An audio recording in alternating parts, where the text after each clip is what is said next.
Welcome to the Algebra 2 for Credit Recovery course. This session will provide a brief overview of the course, including navigation and assessments.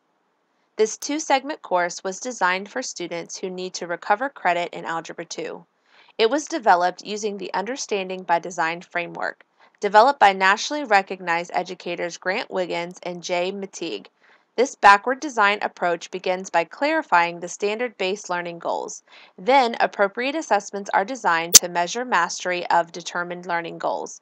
Finally, lesson content is developed to prepare students for assessments.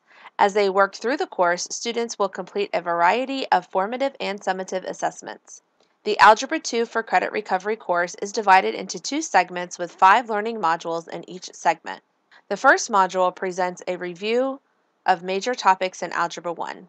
In Module 2, students explore rational exponents, complex numbers, and polynomial operations. The factoring and quadratic functions are a focus in Module 3, as students examine how to use factoring to solve quadratic equations. In Module 4, students focus on polynomial division and solving polynomials. Module 5 brings everything together as students apply their skills to rational expressions. Segment 2 begins with Module 6, where students expand their previous work to solve systems of 3 equations and systems of nonlinear equations. Module 7 introduces logarithmic and exponential functions and their real-world applications. In Module 8, students learn about sequences and series and their applications. Module 9 dives into statistics and its application to the real world. Module 10 introduces students to basic topics in trigonometry and its real-world applications. In each module, students are introduced to the major topics covered in the module introduction. A checklist is provided listing all the lessons and the estimated time to complete both the lesson activities and the associated assessment. At the conclusion of the introductory lessons, students are directed to the module pretest, where their level of mastery of module content is assessed. Your course may include a feature that automatically exempts students from lessons tied to standards they show proficiency on in the pretest. Encourage the students to put forth their best effort in the pretest. It could mean fewer lessons and assessments for them to complete. Refer to your course exemption guide for the list of exemptable lessons and assessments. It's important to note that lessons exempted based on pretest performance can be assigned by the instructor if it is determined the student needs additional exposure or practice with the content. Teachers should carefully monitor assessment performance and check proficiency in exempted content as part of the discussion-based assessments. Each content lesson includes essential questions and a brief introduction. On every lesson page, students are provided a note guide to encourage active reading and support content mastery.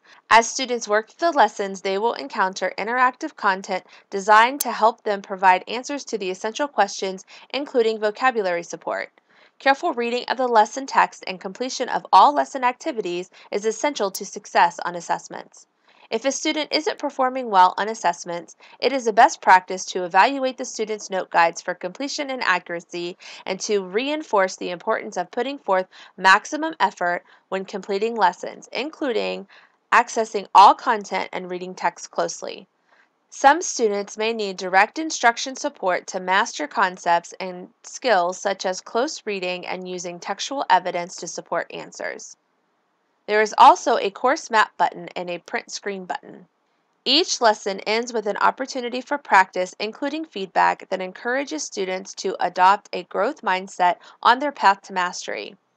Research by Stanford University's Dr. Dweck has shown that students with a growth mindset, or those who understand that intelligence can be developed, are more motivated to learn and exert effort toward their learning goals. Studies have illustrated that students who learn this mindset show greater motivation in school and ultimately better grades and higher test scores.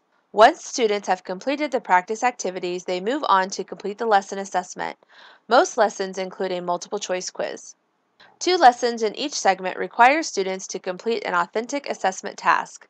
At the end of each module, a review lesson helps students check their understanding of important concepts prior to the module exam. At the end of each module, students will also complete a discussion-based assessment during which important course content is discussed with the instructor. It is an opportunity for instructors to check understanding of important concepts and provide remediation for any topics or skills students may need additional support with to become proficient. A guide with the suggested questions for module topics is provided in the course answer keys. Once students have completed all 5 modules of a segment, they will access the final exam, which is divided into 2 parts. Most students will be able to complete one part of the final exam in a typical class period. Thank you for viewing this brief overview for Algebra 2 for Credit Recovery course. Be sure to view the module summary lessons for more detailed information on each of the 10 modules.